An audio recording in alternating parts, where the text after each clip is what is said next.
এই রকম রেসিপি যদি থাকে আর বোধহয় কোনো কিছুর প্রয়োজন হবে না।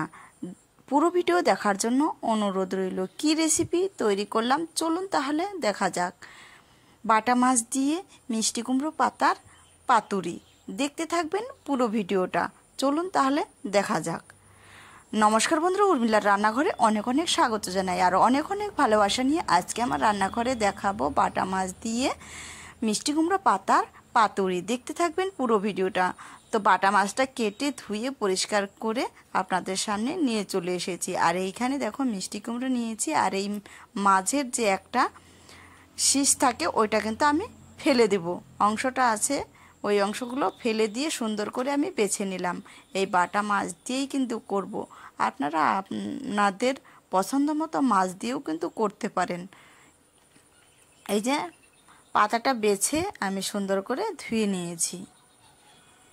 যেহেতু পাতায় অনেক কিছুই নোংরা থাকে তার জন্য আমি পাতাগুলো ধুয়ে নিলাম।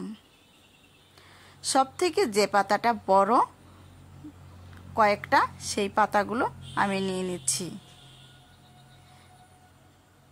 এর থেকে একটু বড় পাতাও হলে কিন্তু ভালো হয়। আমার কাছে সেই রকম পাতা ছিল না বড়, তা আপনাদের করে দেখানোর চেষ্টা করছি।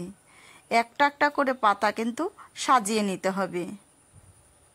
আর এইভাবেই বাড়িতে বানিয়ে ফেলতে পারবেন অসাধারণ টেস্টি দারুণ মজার রেসিপি। পাতা তো সাজানো হয়ে গেছে। এইদিকে দেখুন মাছের মধ্যে দিয়ে দিলাম পেঁয়াজ কুচানো, তারপরে দিয়ে দিয়েছি রসুন বাটা, দিয়ে দিচ্ছি স্বাদ মতো লবণ আর হলুদের গুঁড়ো, তারপরে দিয়ে দেবো এখানে সর্ষে বাটা, তারপরে দিয়ে দিচ্ছি শুকনো লঙ্কা বাটা। সর্ষেটা আপনারা অবশ্যই পাটায় বেটে দেওয়ার চেষ্টা করবেন, মিক্সিতে দিলে কিন্তু এই রকম টেস্ট কিন্তু আসবে না।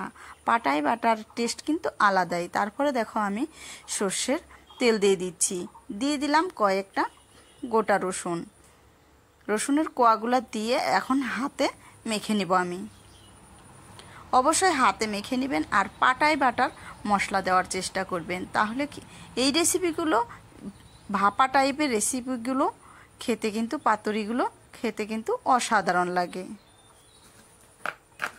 এই যে তারপরে দেখো পাতাগুলো আগে থেকে আমি সাজিয়ে নিয়েছিলাম, মশলাগুলো আগে দিয়ে দিচ্ছি, তারপরে মাছগুলো সাজাবো। আর আমার ভিডিওটা যদি ভালো লাগে অবশ্যই সাবস্ক্রাইব, লাইক, কমেন্ট করে পাশে থাকবেন।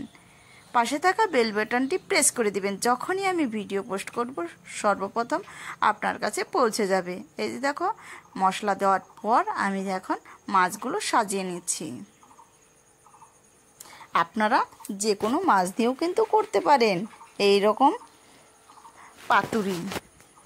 তো আমার মাছ সাজানো হয়ে গেছে, মশলাও কিন্তু উপর দিয়ে দিয়েছি। এখন এইভাবে সুন্দর করে পাতাটা কিন্তু মুড়িয়ে ফেলতে হবে। আমি যেহেতু ভিডিও করছি আর আমি আপনাদেরকে রান্নাটা করে দেখাচ্ছি, তার জন্য কিন্তু আমি পাতাটা কিন্তু মুড়াতে পারছি না। আর দেখো কড়াইয়ের মধ্যে আমি দিয়ে দিচ্ছি বেশ কিছুটা পরিমাণ তেল। তেলটা গরম হয়ে আসলে আমি আবার পাতা দিয়ে মুড়িয়ে দেওয়ার পাতুরিটা দিয়ে দিচ্ছি। একটু সামান্য উপর দিয়ে লবণ ছিটিয়ে দিব যাতে পাতাটাও ভালোভাবে সেদ্ধ হয়ে যায়। হালকা আঁচে ভাজবো। একটা ঢাকনা দিয়ে আমি ঢেকে দিচ্ছি। ঢাকনা দিয়ে না ঢেকে দিলেও কিন্তু এটা কিন্তু রেসিপিটা একদমই ভালো লাগবে না। তো ঢাকনাটা আবার তুলে নিচ্ছি আমি 1 থেকে 2 মিনিটের পর। এখন আমি মাছটাকে কিন্তু উল্টে নিব।